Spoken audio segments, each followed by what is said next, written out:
Hello students, bio study channel में आपका स्वागत है। कक्षा 10 मल्टीपल चॉइस के साइंस के क्वेश्चंस आज इस वीडियो में हम आपको बताएंगे, तो ध्यान से देखते रहिए बच्चों। पहला क्वेश्चन है, लोहे को जिंक से लेपित करने की क्रिया को क्या कहते हैं? लोहे को जिंक से लेपन करने की क्रिया को कहते हैं बेटा गैल्वेनाइजेशन या गैल्वेनीकरण। तो सही आंसर है बी, गैल्वेनीकरण। सिल्वर क्लोराइड का रंग कैसा होता है? श्वेत रंग का होता है। तो सही आंसर है फर्स्ट, श्वेत रंग का, ए ऑप्शन सही है। जस्ता और तनु हाइड्रोक्लिक क्लोरिक अम्ल की अभिक्रिया के फलस्वरूप निम्न में से कौन सी गैस बनती है? जिंक और डाइल्यूट हाइड्रोक्लोरिक अम्ल की क्रिया से हाइड्रोजन गैस बनती है। तो बेटा सही आंसर होगा सी ऑप्शन सही है, हाइड्रोजन गैस। शाक सब्जियों को विघटित तो होकर कंपोस्ट बनना किस अभिक्रिया का उदाहरण है? इन पदार्थों के डिकम्पोज होने से बेटा ऊष्माक्षेपी अभिक्रिया होती है, यानी हीट निकलती है, इसलिए सही आंसर होगा बी ऑप्शन सही है, ऊष्माक्षेपी। निम्नलिखित में से एक दहन अभिक्रिया है, यानी पदार्थों के जलने को हम दहन कहते हैं। तो सही आंसर होगा सी, पेट्रोल का जलना। निम्न में से कौन सा उत्पाद लेड नाइट्रेट को गर्म करने पर प्राप्त होता है? लेड नाइट्रेट को प्राप्त करने पर NO2 और O2 पदार्थ प्राप्त होते हैं। सही आंसर है डी। निम्न में कौन सही है? जो Na2CO3 और 5H2O, तो बेटा 10H2O वाला इसमें सही होगा, क्योंकि क्रिस्टलन जल की मात्रा होती है 10 मॉलिक्यूल्स। तो Na2CO3 10H2O वाला सही ऑप्शन है बी। निम्नलिखित अभिक्रियाओं में अपघटन की अभिक्रिया कौन है? अपघटन यानी कि एक यौगिक जो है टूटता है। तो आप इन अभिक्रियाओं में देखो NaOH HCl दोनों जुड़ रहे हैं, NH4CnO, ये भी एक कंपाउंड कंडीशन में है।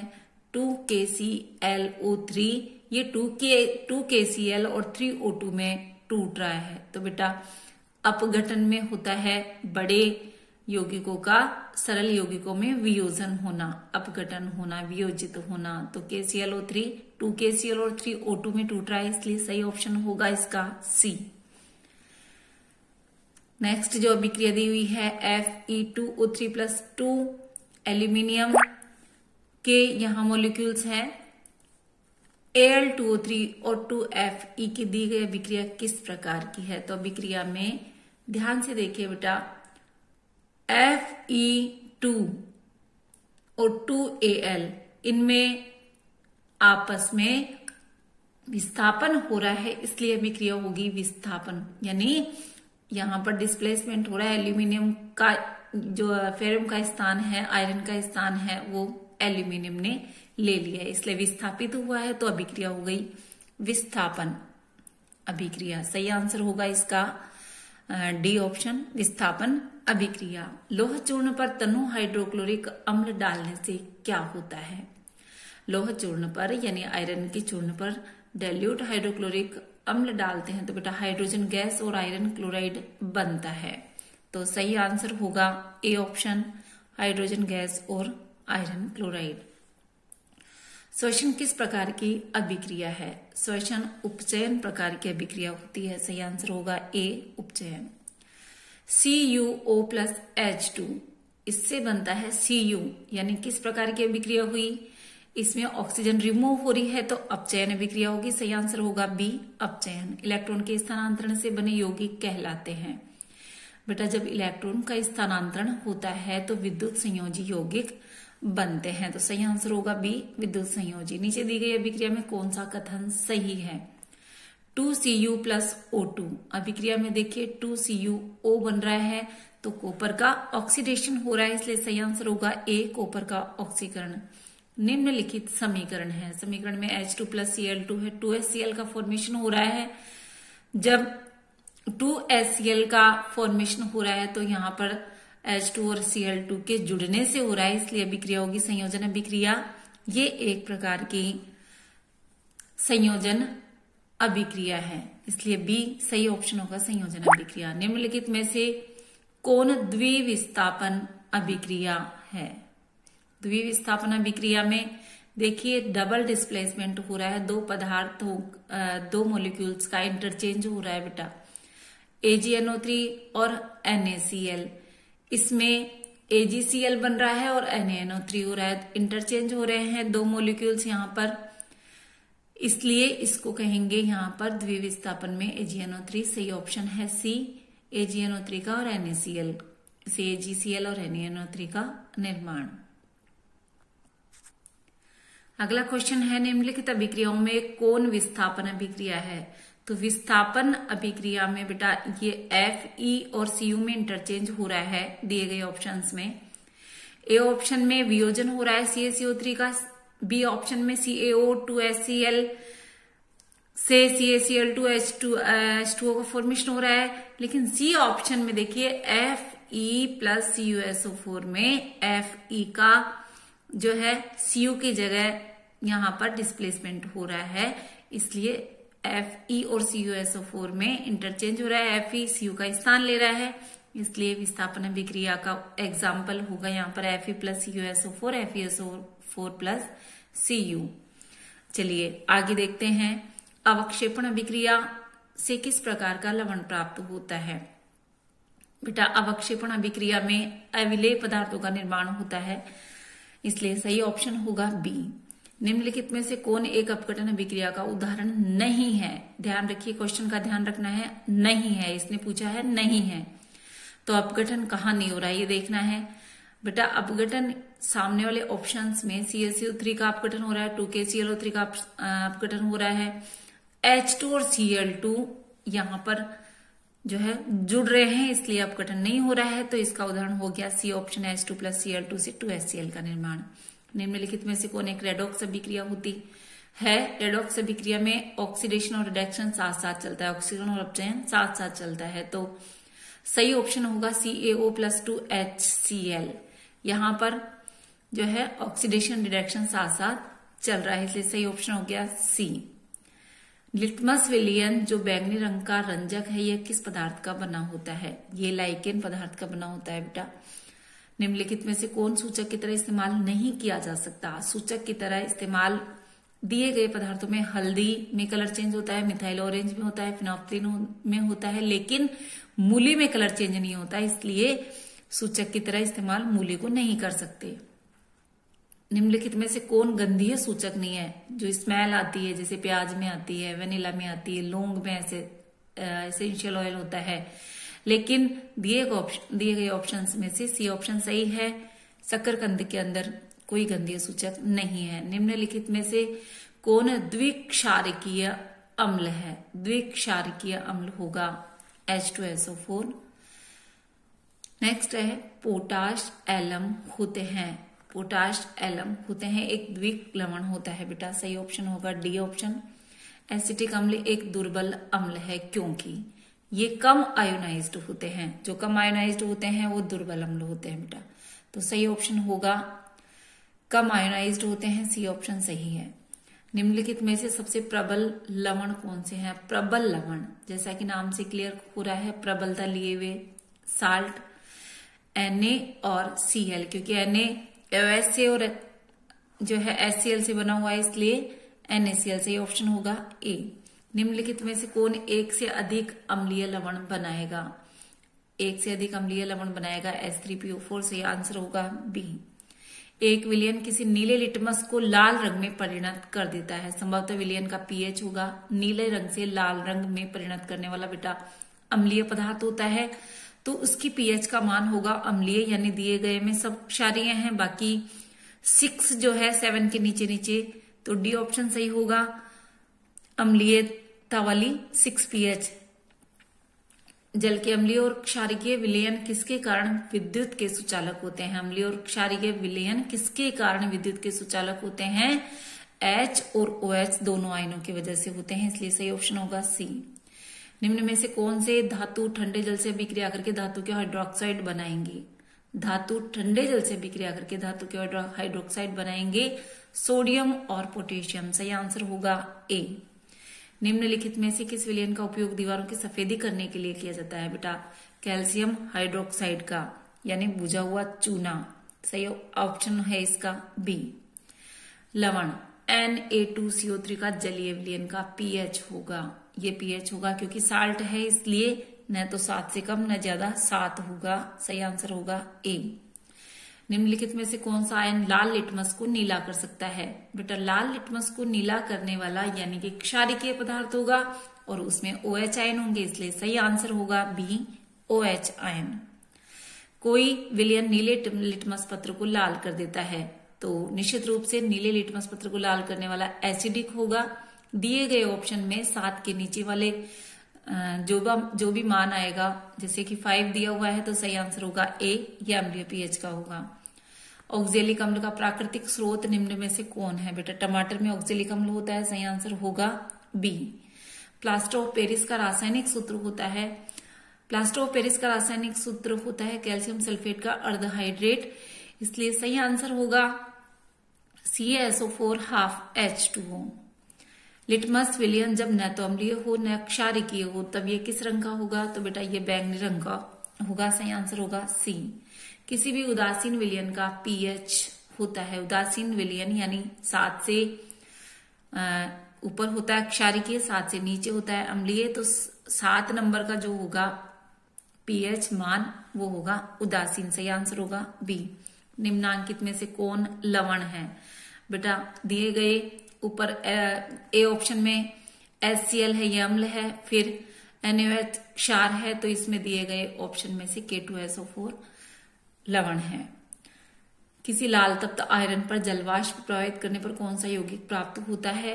Fe3O4 आयरन का ऑक्साइड बन जाता है, सही आंसर होगा बी। शरीर में पीएच कितने परास तक कार्य कर सकता है? शरीर में पीएच कितने परास के बीच कार्य कर सकता है? तो बेटा 7 से 7.8 पीएच के मान में कार्य कर सकता है, सही ऑप्शन होगा बी। बेकिंग पाउडर का अणुसूत्र क्या है? हमेशा बोर्ड में क्वेश्चंस आते हैं बेटा, इनको ध्यान से करना है आपको। बेकिंग सोडे का सूत्र होता है NaHCO3, सही ऑप्शन होगा सी। निम्नलिखित में से कौन विजातीय यौगिक है? चूना पत्थर, कड़िया, संगमरमर और प्लास्टर ऑफ पेरिस। तो इसमें चूना पत्थर, कड़िया और संगमरमर एक जैसे हैं, प्लास्टर ऑफ पेरिस डिफरेंस है इनमें, सही आंसर होगा डी। निम्नलिखित में से सेहत का कौन सा मान क्षारक विलयन का मान देता है? क्षारकीय यानी 7 से ऊपर वाली पीएच, तो बेटा 13 डी ऑप्शन होगा सही इसका। निम्नलिखित में से अम्लों में से कौन प्रबल अम्ल है? प्रबल अम्ल लैक्टिक अम्ल, एस्कोर्बिक, सल्फ्यूरिक और फार्मिक अम्ल। सबसे प्रबल अम्ल होगा इसमें सल्फ्यूरिक अम्ल, सी ऑप्शन होगा सही आंसर। निम्नलिखित में से कौन क्षारक नहीं है? क्षारक नहीं है तो बेटा ये जो साल्ट है NaCl, ये क्षारकीय पदार्थ नहीं है, सही आंसर होगा बी ऑप्शन। निम्नलिखित क्षारकों में कौन प्रबल क्षारक है? प्रबल क्षारक ये होगा, सही आंसर है बी NaOH। कुछ ऐसे पदार्थ जिनकी गंध अम्लीय और क्षारकीय माध्यम में बदल जाती है, इन्हें क्या कहते हैं बेटा? इनको कहते हैं सूचक, गंधीय सूचक, जो गंध से पहचान की जाती है जिन पदार्थों की। सभी धातु कार्बोनेट व हाइड्रोजन कार्बोनेट अम्ल के साथ अभिक्रिया करके बनाते हैं, तो ये लवण भी बनाएंगे, कार्बन डाइऑक्साइड भी बनाएंगे, जल भी बनाएंगे, इसलिए सही ऑप्शन होगा डी सभी। सभी अम्लों में पाया जाता है, क्या पाया जाता है? हाइड्रोजन पाया जाता है, सही आंसर होगा बी। हाइड्रोजन युक्त सभी यौगिक होते हैं, हाइड्रोजन युक्त सभी यौगिक होते हैं बेटा अम्लीय, सही आंसर होगा ए। जल में घुलनशील क्षारक के बारे में क्या सत्य है? जल में घुलनशील क्षारकीय पदार्थ, देखिए इनको क्षार कहते हैं, पहली बात सही है। स्वाद कड़वा होता है, प्रकृति संक्षारक टाइप की होती है, तो इसका सही आंसर होगा डी, इनमें सभी। पीएच में पी सूचक है, पी किस बात का सूचक है बेटा? पुसांस, ए है सही आंसर, पुसांस का सूचक है। एसिटिक अम्ल का प्राकृतिक स्रोत कौन सा है? सिरका होता है एसिटिक अम्ल का प्राकृतिक स्रोत, सही आंसर है बी। सिट्रिक अम्ल का प्राकृतिक स्रोत है संतरे और नींबू में सिट्रिक अम्ल पाया जाता है, तो सही आंसर होगा सी। टार्ट्रिक अम्ल किस में पाया जाता है बेटा? इमली में पाया जाता है, सही आंसर होगा बी इमली में। लैक्टिक अम्ल, लैक्टिक अम्ल का प्राकृतिक स्रोत होता है दही, इसलिए सही आंसर होगा ए ऑप्शन। चींटी के डंक और नेटल के डंक में कौन सा अम्ल पाया जाता है? मैथेनोइक अम्ल पाया जाता है बेटा, सही आंसर होगा डी मैथेनोइक अम्ल। दांतों का क्षय कब प्रारंभ होता है? बेटा मुंह के अंदर एसिडिक मीडियम होता है और कितना होता है? जब मुंह का पीएच 5.5 से अधिक हो जाए तो 5.5 से कम हो जाए तो सही आंसर होगा बी, दांतों का क्षय 5.5 से कम होने पर। हमारे पेट यानी उदर में कौन सा अम्ल उत्पन्न होता है? हाइड्रोक्लोरिक अम्ल होता है स्टमक में, आमाशय में। सही आंसर होगा सी। हाइड्रोक्लोरिक अम्ल और सोडियम हाइड्रोक्साइड के विलयन की अभिक्रिया से उत्पन्न लवण होगा सोडियम क्लोराइड। सही ऑप्शन होगा बी, सोडियम क्लोराइड। धोने के सोडे का रासायनिक सूत्र क्या है? Na2CO3 10H2O धोने के सोडे का सूत्र होता है बेटा। सही आंसर होगा ए ऑप्शन। बेकिंग सोडे का रासायनिक नाम क्या है? सोडियम हाइड्रोजन कार्बोनेट होता है। सही आंसर होगा B, sodium hydrogen carbonate. Baking सोडे का रासायनिक सूत्र क्या है? बेकिंग सोडे का रासायनिक सूत्र होता है बेटा NaHCO3। सही आंसर होगा सी ऑप्शन। जल की स्थायी कठोरता को हटाने के लिए किसका उपयोग किया जाता है? धोने के सोडे का उपयोग किया जाता है जल की स्थायी कठोरता को हटाने के लिए बेटा। सही आंसर होगा बी। सोडा अम्ल अग्निशामक में किसका उपयोग किया जाता है? सोडा अम्ल अग्निशामक में hydrogen carbonate, sodium hydrogen carbonate का उपयोग किया जाता है। सही आंसर होगा सी ऑप्शन। सल्फेट अर्ध हाइड्रेट हेमेटाइड्रेट का अन्य नाम क्या है? प्लास्टर ऑफ पेरिस को सल्फर अर्ध हाइड्रेट कहते हैं बेटा। तो सही आंसर होगा बी ऑप्शन। अमलगम एक मिश्र धातु है जिसमें एक धातु हमेशा रहता है, पारा रहता है बेटा अमलगम में। सही आंसर होगा सी। निम्न में से कौन सा पदार्थ ऑक्सीजन से संयोग नहीं करता है? गोल्ड यानी सोना। तो सही आंसर होगा बी। विद्युत का सर्वोत्तम सुचालक है बेटा चांदी होती है, इसलिए सही ऑप्शन होगा बी, एजी। बॉक्साइट निम्नलिखित में से किस धातु का मुख्य अयस्क है? बॉक्साइट होता है एल्यूमिनियम का अयस्क। सही आंसर होगा डी, एल्यूमिनियम। निम्नांकित में कौन उपधातु है? उपधातु है बेटा एसबी, एंटीमनी कहते हैं इसको। ये उपधातु होता है। शुद्ध सोना व्यक्त किया जाता है बेटा, इसका जो मेजरमेंट है 24 कैरेट में होता है शुद्ध सोने का मेजरमेंट, इसलिए सही ऑप्शन होगा बी, 24 कैरेट। पीतल क्या है? पीतल होती है मिश्र धातु। सही आंसर होगा सी, मिश्र धातु। निम्न में से किसे चाकू से काटा जा सकता है? लिथियम होता है बेटा, नरम होता है, इसलिए इसको चाकू से भी काटा जा सकता है। सही ऑप्शन होगा ए। निम्नलिखित में से कौन आयनिक यौगिक है? जो आयनित होता है वो आयनिक यौगिक होते हैं। दिए गए ऑप्शंस में से सी ऑप्शन सही है, CaCl2। निम्न में से कौन अधातु? अधातु है बेटा आयरन भी धातु है, एल्यूमिनियम भी धातु है, और भी धातु है। तो एल्यूमिनियम, आयरन ये तो होंगे नहीं, और सही ऑप्शन होगा कार्बन। उच्च विद्युत धनात्मकता के कारण धातु के परमाणु बनाते हैं। विद्युत धनात्मकता होती है धातुओं में, तो क्या बनाते हैं बेटा? धनात्मकता के कारण ये धनायन बनाते हैं। सही ऑप्शन होगा ए। धातु के ऑक्साइड सामान्यतः होते हैं। धातु के ऑक्साइड्स क्षारिकीय प्रकृति के होते हैं बेटा, ये इलेक्ट्रॉन डोनेट करते हैं। किसी अधातु के परमाणु के बाह्यतम शेल में इलेक्ट्रॉनों की संख्या। बेटा अधातु का नाम लिया गया है तो आपको पता होना चाहिए। अधातु में 4, 5, 6, 7, 8। सही ऑप्शन है सी। कॉपर का निष्कर्षण मुख्यतः किस अयस्क से किया जाता है? कॉपर का प्रमुख निष्कर्षण बेटा कॉपर पाइराइट से किया जाता है, तो सही आंसर होगा बी, कॉपर पाइराइट। साधारण गंधक किस आणविक रूप में पाया जाता है? साधारण गंधक होता है बेटा S8 के रूप में। सही ऑप्शन होगा सी, S8 के रूप में। फास्फोरस का आणविक सूत्र होता है, फास्फोरस का आणविक सूत्र होता है P4। सही ऑप्शन होगा डी, P4। सोना निम्नलिखित में से किस द्रव में घुल जाता है? अम्लराज में घुल जाता है बेटा सोना। सही आंसर होगा ए, अम्लराज में। कौन सा धातु? अधातु कमरे के ताप पर द्रव होता है, ब्रोमीन होता है। अधातु है ब्रोमीन और कमरे के ताप पर लिक्विड फॉर्म में होता है, तो सही आंसर होगा ए, ब्रोमीन। विद्युत अपघटनी परिष्करण में अशुद्ध धातु को बनाया जाता है।